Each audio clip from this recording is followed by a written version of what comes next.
Imagine traveling thousands of kilometers across deserts and oceans, carrying the bones of 4 dead men through storms, pirates, and some of the most dangerous trade routes of the medieval world. This is a story of a monk whose journey shocked Europe. His name was Odoric of Pordenone, born around 1280 in northern Italy.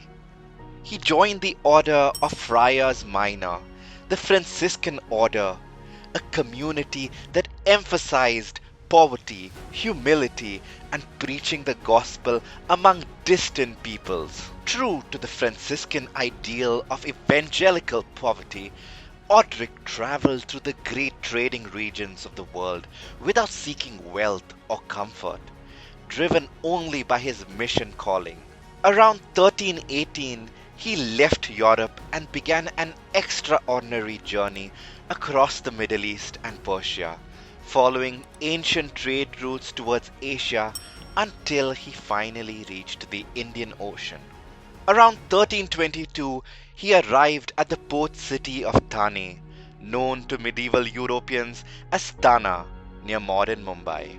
The region had recently witnessed a tragedy that had shaken the Franciscan world. Only a year earlier, 4 missionaries, Thomas of Tolentino, James of Padua, Demetrius of Tiflis, and Peter of Siena, had been killed there and were later remembered as the Martyrs of Thane. Many missionaries, hearing of such a fate, might have turned back, but Odoric did not. Instead, he went to the place where they had been buried, carefully gathered their remains, and carried their bones as sacred relics so their sacrifice would never be forgotten. According to Franciscan tradition, Odoric carried the relics of the martyrs of Thane throughout the rest of his journey across Asia. The voyages were dangerous. Ships crossed violent seas and roads passed through unfamiliar kingdoms. The relics were miraculously preserved through storms, long sea voyages, and difficult travel, strengthening the belief among missionaries that the martyrs continue to spiritually protect their mission. While in India, Odric also encountered something remarkable. He visited ancient Christian communities in southern India, communities that had existed for centuries before European missionaries arrived, and were most likely connected to the St. Thomas Christians, who traced their origins to the Apostle Thomas himself. For a European missionary in the 1300s, discovering Christians who had perceived their faith in India for so long was astonishing. From India, Odric traveled even further east through Ceylon, modern-day Sri Lanka, and Southeast Asia until he finally reached China, where he spent several years in the Mongol capital of Kambalik, modern-day Beijing, one of the greatest cities of the medieval world. Everywhere he went, he observed carefully and later described vast Asian cities, the trade in Indian spices, unfamiliar religions, and cultures Europeans had never seen before. After traveling across Asia for more than a decade, Odoric returned to Europe.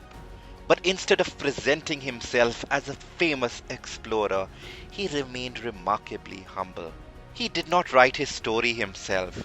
Instead, he simply dictated his experiences to other friars, creating a work known as Relatio de Mirabilibus Orientalium Tatarorum, the report on the marvels of the East. The book quickly spread across Europe and became one of the most widely read travel accounts of the Middle Ages, offering Europeans some of the earliest detailed descriptions of India, Ceylon, Southeast Asia, China, and the wider Asian world, and helping create one of the earliest bridges of knowledge between Europe and Asia. Not long after returning home, however, the long journey had taken its toll.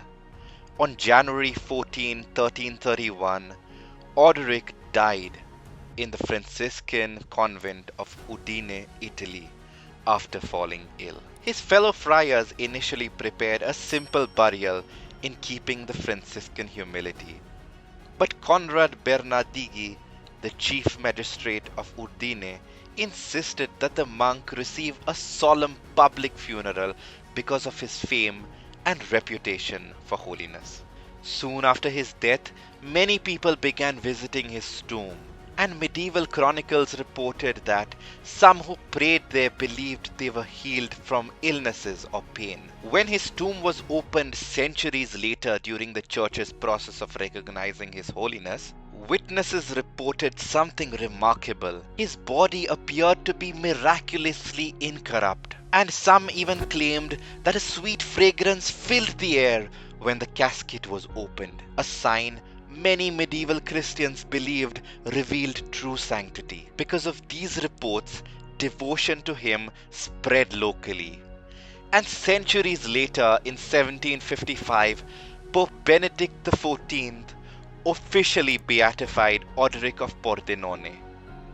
His tomb still stands in Udine, where pilgrims continue to visit today. Yet, Odoric's greatest legacy was not the honors he received after death, but the stories he carried back from the East. Through his journeys, he became one of the greatest missionary travelers of the medieval world, bringing to Europe vivid accounts of India, Southeast Asia, and China, and helping Europeans realize that the distant lands of Asia were not legends, but real worlds someone had finally traveled, witnessed, and described with his own eyes. Hey everyone, thank you so much for watching till the end. If you enjoyed this story and want to see more videos like this, be sure to check out the other videos on the channel, and do not forget to like, comment, and subscribe so that you don't miss out on the next story. See you in the next video.